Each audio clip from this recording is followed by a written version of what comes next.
আসসালামু আলাইকুম। আমি মোহাম্মদ আব্দুল্লাহ, সহকারী শিক্ষক গণিত, মুরারিঘাট ইউনাইটেড মাধ্যমিক বিদ্যালয়, কলাবাড়া সাতক্ষীরা। প্রিয় শিক্ষার্থীরা, আমি আজকে তোমাদের অষ্টম শ্রেণীর প্রথম অধ্যায়ের প্যাটার্ন অংশ থেকে একটি সৃজনশীল প্রশ্ন আলোচনা করব।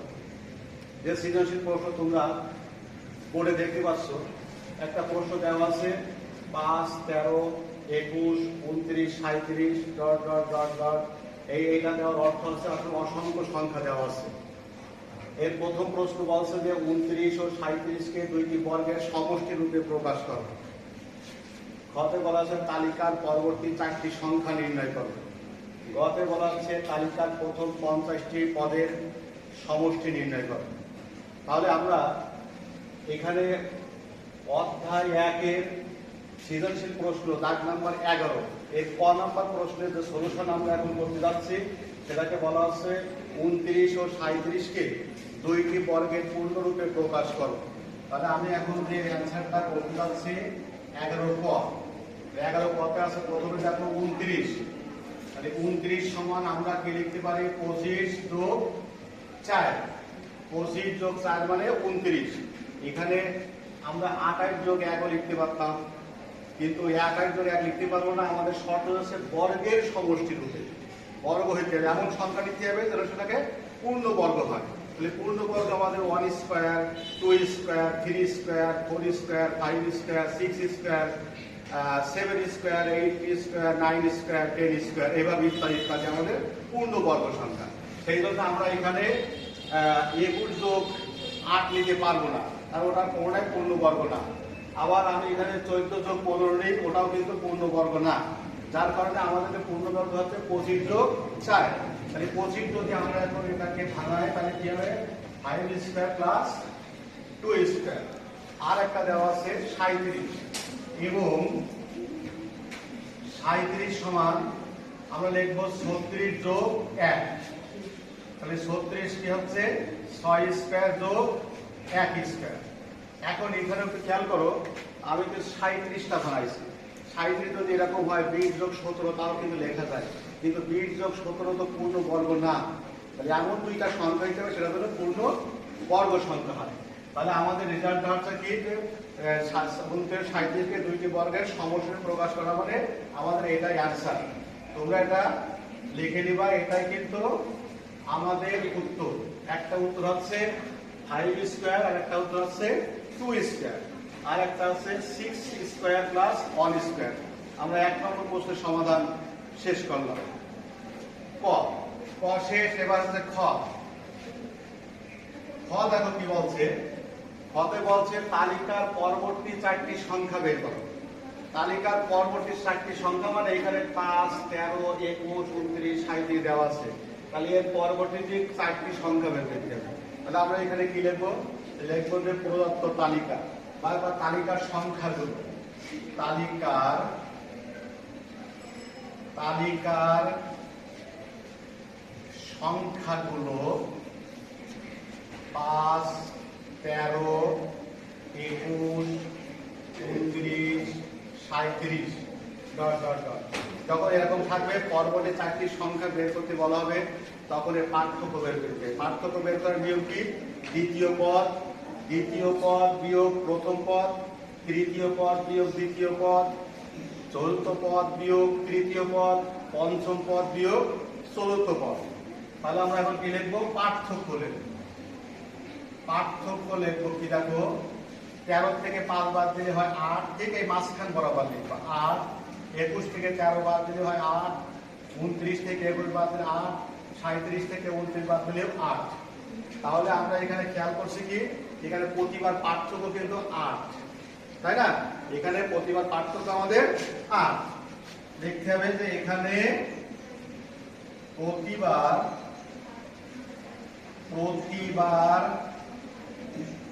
পার্থক্য 8। তাহলে আমাদের প্রশ্নে বলা হয়েছে পরবর্তী 4টি সংখ্যা বের করে। তাহলে পরবর্তী 4টি সংখ্যা যথাক্রমে পরবর্তী 4টি সংখ্যা যথাক্রমে পরবর্তী চারটি সংখ্যা যথাক্রমে কি লিখবা দেখো। এই যে এখানে আমার 37 দেওয়া আছে, যেটা আমরা এখানে নিয়ে আসি, এই 37টা। তাহলে এই 37 সাথে কত যোগ হবে?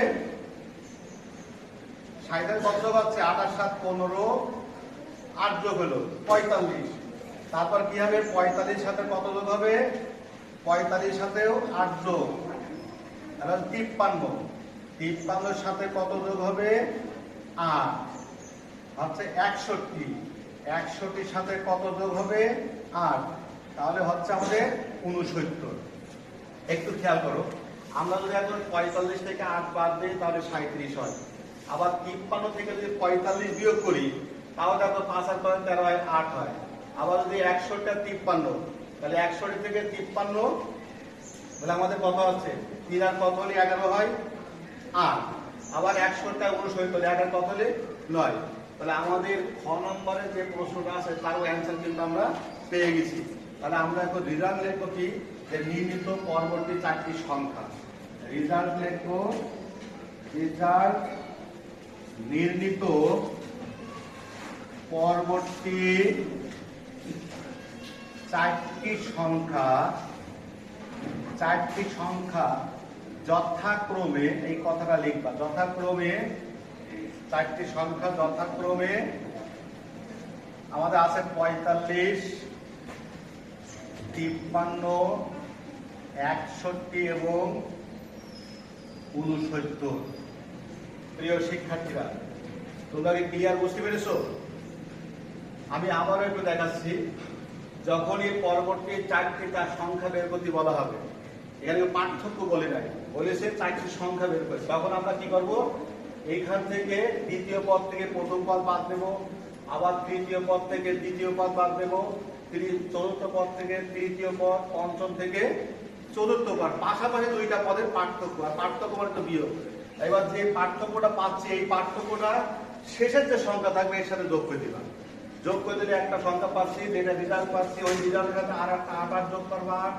আবার যে রেজাল্ট পাইছি তার সাথে 8, আবার যে রেজাল্ট পাই তার সাথে 8। যদি 5টা বা 6টা বা 7টা সংখ্যা বের করতে বলা হইতো তখন কিন্তু আমরা এইভাবে পর্যায়ক্রমে লিখতাম। ক্লিয়ার? তো আমি এখন গ নম্বর প্রশ্নের অ্যান্সার করবো। গ নম্বর প্রশ্নের অ্যান্সার খেয়াল করার সময় প্রথম 50টি পদের সমষ্টি নির্ণয় করো। তাহলে এই সমষ্টির একটা সূত্র আছে, এই সমষ্টির সূত্রটা আমি একটু পরে লিখছি। আগে খেয়াল করো, তালিকার প্রথম 50টি পদের সমষ্টি। তাহলে আমরা এখানে লিখবো যে ক, তালিকার সংখ্যাগুলো, তালিকার সংখ্যাগুলো 5, 13, 21, 29, 37 দরকার।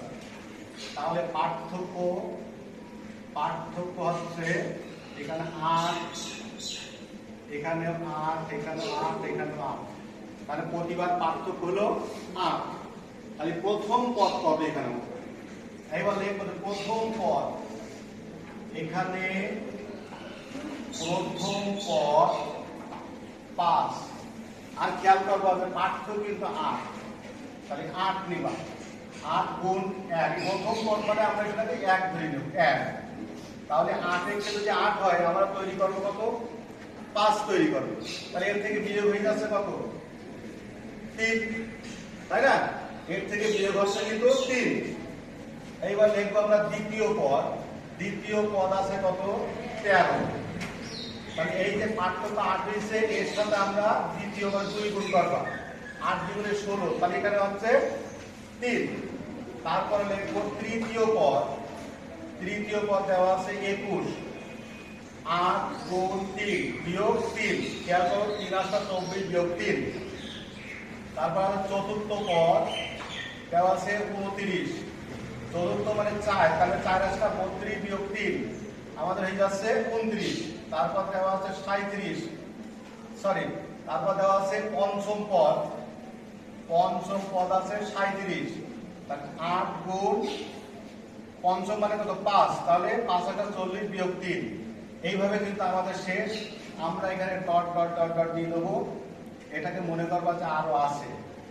তাহলে আমরা 50টি পদের সমষ্টি বের করতে গেলে তো আমাদের নিশ্চয়ই হয়তো x তম পদ অথবা বাংলা অঙ্ক যখন পাটিগণিত করে তাহলে ক তম পদ লিখতে পারি। অতএব ক তম পদ, ক তম পদ।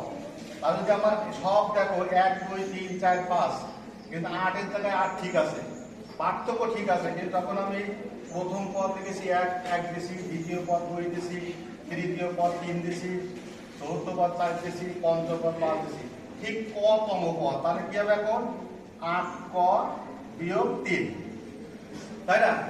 8 ক বিয়োগ 3, এটা খেয়াল করবো। এখানে আমি যেভাবে আসছি, যদি আমি এখানে x তম পদ লিখতাম তাহলে কিন্তু 8x - 3 লিখতাম এইভাবে। তাহলে যদি হয়, তাহলে আমাদের এখন 50টি পদের সমষ্টি, যে যতটি পদের সমষ্টি বের করতে বলা হবে ঠিক তততম পদ লিখতে হবে। তাহলে কি লিখবো? অতএব 50তম পদ। 50তম পদটা কি হবে দেখো তো, 8 গুণ 50 বিয়োগ 3, তার মানে 5 × 40, 400 বিয়োগ 3, বিয়োগ করলে কত হচ্ছে? 397। ক্লিয়ার? আবারও খেয়াল করো, আমি যখন প্রথম পদ দিয়েছি পার্থক্যের সাথে 1 গুণ করে এই প্রথম পদ 5 আছে, সেই 5কে তৈরি করেছি 3, 8 এ 4। যদি আমার এখানে 11 হইতো তাহলে কিন্তু যোগ 3 লিখতাম, তাই না? তাহলে এখানে দ্বিতীয় পদ 13, তাহলে 13 যদি হয় তার দ্বিতীয় মানে কি 2, আর তৃতীয়তে 3 গুণ হবে, চতুর্থ 4 গুণ হবে, পঞ্চম 5 গুণ হবে। আবার তাহলে 5 × 40 এর 3 বার দিলে 37 হচ্ছে। এইবার আমি ডট ডট দেই, তাহলে এইভাবে অসংখ্য সংখ্যা কিন্তু এখনো আছে, এর মধ্যে লুকাই আছে। অতএব কতম পদ, তাহলে আমরা দেখো 1 2 3 4 5 এভাবে সিরিয়াল করে তাহলে কতম পদ কি হবে? 8 ক বিয়োগ 3। অতএব 50তম পদ হবে 8 গুণ 50 বিয়োগ 3। ঠিক এইভাবে এই ধারায় চলে আসবে। তাহলে কি আছে? 5 × 40, 400 বিয়োগ 3, 397। তাহলে আমাদের প্রথম পদ আছে খেয়াল করো 5, আর শেষ পদ হয়েছে কিন্তু আমাদের 397। আর পদ সংখ্যা কত? পদ সংখ্যা কিন্তু আমাদের 50। তোমরা ক্লিয়ার বুঝতে পেরেছো? তাহলে যদি বুঝতে পারো, তো আমি এখন তোমাদের যেটা করাবো সেটা হলো এখন 50টি পদের যোগফল। তো 50টি পদের যোগফল নির্ণয় করতে গেলে আমরা একটা সূত্র জানি, যে এই যে ধারাবাহিক যে যোগফলটা আছে, যে প্রথম পদ যোগ শেষ পদ গুণ পদ সংখ্যা বাই 2, বা প্রথম পদ যোগ শেষ পদ ভাগ 2 গুণ পদ সংখ্যা। এরকম যে আমরা যদি পদের সমষ্টি লিখি, পদ সমষ্টি, তাহলে তোমরা বুঝতে পারবে প্রথম পদ যোগ যোগ শেষ পদ ভাগ 2 গুণ পদ সংখ্যা। এইটাই মনে রাখলাম, পদ সংখ্যা। এটা কিন্তু আমাদের একটা সূত্র। এটা কিসের সূত্র? সমষ্টির সূত্র, পদ সমষ্টি। তাহলে আমরা এখন লিখবো যে এখানে এখানে প্রথম পদ, খেয়াল করো তো কত আছে এখানে? 5। তাহলে আমার লাগবে কি? প্রথম পদ লাগবে, শেষ পদ। শেষ পদ কত আছে? শেষ পদ কত পাইছি? 397। এবং পদ সংখ্যা মানে পদ সংখ্যা, পদ সংখ্যা কত আছে আমাদের? 50। আমরা জানি আমি কিন্তু এবার সূত্র লিখছি। আমরা জানি সমষ্টি সমান প্রথম পদ যোগ শেষ পদ ডিভাইডেড 2 ব্র্যাকেট দিবা, গুণ পদ সংখ্যা দিবা, পদ সংখ্যা। ক্লিয়ার? তাহলে আমাদের মান বসাতে কিন্তু আসলে সমস্যা নেই। প্রথম পদ আছে দেখো 5, শেষ পদ আছে 397 ভাগ 2 ইন্টু পদ সংখ্যা কত আছে? 50। তাহলে এটা যোগ করো, 7 5 12 2, 402 ভাগ 2 গুণ 50। তাহলে আমরা এখানে কি করতে পারি? এখন এই 2 আর এই 50 কাটাকাটি করো, 25 দ্বিগুণে 50, তার মানে 402 গুণ 25। এইটাকে আমরা এখন যদি ক্যালকুলেশন করি তাহলে আমাদের কিন্তু রেজাল্টটা হয়ে যাবে। এখন ক্যালকুলেট করো, 25 দ্বিগুণে 50-এর শূন্য, তাহলে 25 শূন্য শূন্য 5, আর 4 25 কত হয় 100। এই 10,050 আছে আমাদের সূত্র হবে। এই 10,050 তোমরা এখানে একটু গুণ করে নিতে পারো। 402 গুণ 25, 5 × 10, 1 4 5 20, তাহলে 0 2 × 4 2 0 0 4 দ্বিগুণে 8, এই 0 4 × 5, এই 0 8 8 2 10, তাহলে আমাদের কি আছে দেখো 10,050। তাহলে আমরা এখানে পেয়ে যাচ্ছি যে প্রথম 50টি পদের সমষ্টি। রেজাল্ট লিখবে এখন কি রেজাল্ট লিখবা তোমরা, রেজাল্ট নির্ণীত 50টি সংখ্যার সমষ্টি 10,050। প্রিয় শিক্ষার্থীরা, তোমরা কি ক্লিয়ার বুঝতে পেরেছো? যদি না বুঝে থাকো আমি আবার একটু রিফ্রেশ টানি। যখন আমাদের পদ সংখ্যা বের করতে বলা হবে তখন আমরা একটা জিনিস খেয়াল করবো যে প্রথম পদ কত আছে, শেষ পদ কত আছে এবং পদ সংখ্যা কত আছে, এটাকে আমরা ক্লিয়ার হয়ে যাবো। ক্লিয়ার হওয়ার পরে আমরা কি লিখবো, যে সূত্র আছে প্রথম পদ যোগ শেষ পদ বাই 2 × পদ সংখ্যা। এবার প্রথম পদের মানটা বসাবা, শেষ পদের মানটা বসাবা। বসানোর পদটাকে আমি যোগ করেছি 402 + 2 গুণ, এখানে 50 ছিল, তাহলে 50-এর ভিতর 2 দিয়ে ভাগ করলে আমাদের 25 হয়। এরা 25 দিয়ে আমি গুণ করেছি। তোমরা যদি ক্যালকুলেটর থাকে ক্যালকুলেটর ভাগ করবা, গুণ করবা, না হলে এইভাবে গুণ করবা। 5 দ্বিগুণে 10 0 5 0 1 4 5 20, 2 দ্বিগুণে 4 2 0 0 4 দ্বিগুণে 8, 4 1 5 0 8 8 2 10। ক্লিয়ার? তো সবাইকে অসংখ্য ধন্যবাদ আজকে ক্লাসে